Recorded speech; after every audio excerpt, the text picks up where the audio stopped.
নমস্কার বন্ধুরা।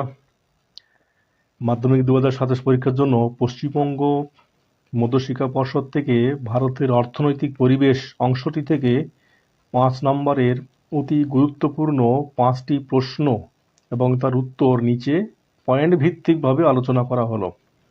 তোমরা ক্লাসটি লক্ষ্য করো। প্রথম প্রশ্ন, ভারতের পূর্ব ও মধ্য ভারতে লৌহ ইস্পাত শিল্প কেন্দ্রীভবনের কারণগুলি কি কি? উত্তর ভারতের অধিকাংশ বৃহৎ লৌহ ইস্পাত কেন্দ্রগুলি পূর্ব মধ্য ভারত এবং পশ্চিমবঙ্গ, ঝাড়খণ্ড বা উড়িষ্যা, ছত্তিশগড় প্রভৃতি অঞ্চলে গড়ে উঠেছে। এই অঞ্চলের কেন্দ্রীভবনের প্রধান কারণগুলি নিচে আলোচনা করা হলো।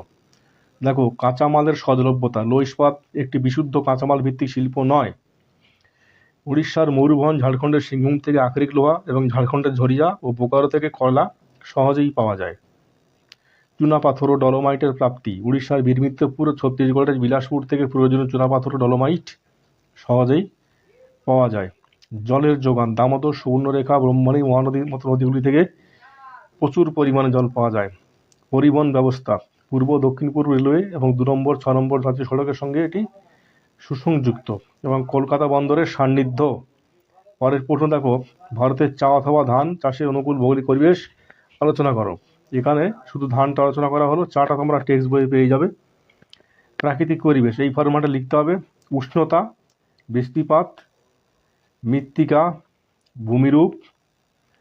অর্থনৈতিক পরিবেশে লিখতে হবে শ্রমিক এবং সার। তোমরা পয়েন্টগুলো ফলো করো।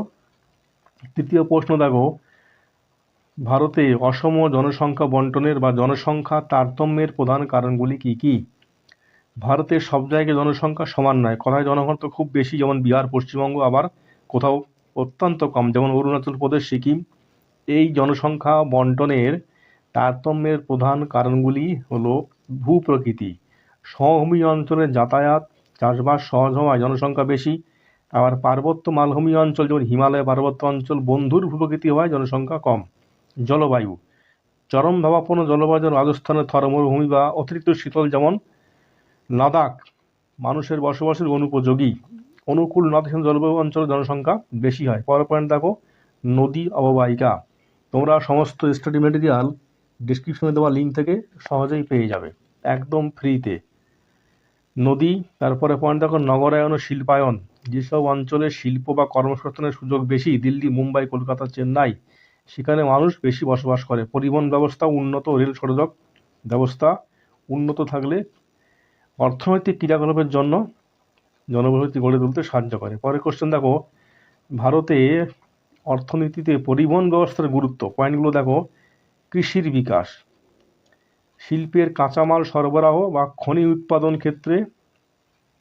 পরের প্রশ্ন দেখো, এই পয়েন্ট বাজার সম্প্রসারণ। পরের প্রশ্ন দেখো, কর্মসংস্থানের সৃষ্টি বা পরিবহন ক্ষেত্র। পরের প্রশ্ন, আঞ্চলিক বৈষম্য বা দূরীকরণ। পরের প্রশ্ন দেখো, পশ্চিম ভারতে বা বিশেষ করে গুজরাটে বা আহমেদাবাদে বা মহারাষ্ট্রে কার্পাস বন শিল্প কেন্দ্রীভবনের কারণগুলি কি? দেখো, প্রথম পয়েন্ট, কাঁচামালের সহজলভ্যতা। গুজরাট বা মহারাষ্ট্রে বিস্তীর্ণ অঞ্চলে উর্বর রেগুর বা কৃষ্ণ মৃত্তিকা অঞ্চল বা কার্পাস চাষের জন্য আদর্শ। ফলে সহজেই বিশুদ্ধ তুলা বা কাঁচামাল প্রচুর পরিমাণে পাওয়া যায়। পরের পয়েন্ট দেখো, আর্দ্র জলবায়ু। পরের পয়েন্ট, বিশুদ্ধ শক্তির যোগান। পরের পয়েন্ট, পরিবহন ও বন্দরের সুবিধা। মুম্বাই ও কান্ডালা বন্দর এখানে অবস্থিত। শ্রমিক ও মূলধনের যোগান। এই পয়েন্টগুলো তোমরা লিখবে। সমস্ত স্ট্যাটিস্টিক্যাল তোমরা নিচে দেওয়া ডিসক্রিপশন লিঙ্ক থেকে পেয়ে যাবে, একদম ফ্রিতে। ভিডিওটি ভালো লাগলে লাইক ও শেয়ার করো এবং চ্যানেলটি সাবস্ক্রাইব করো।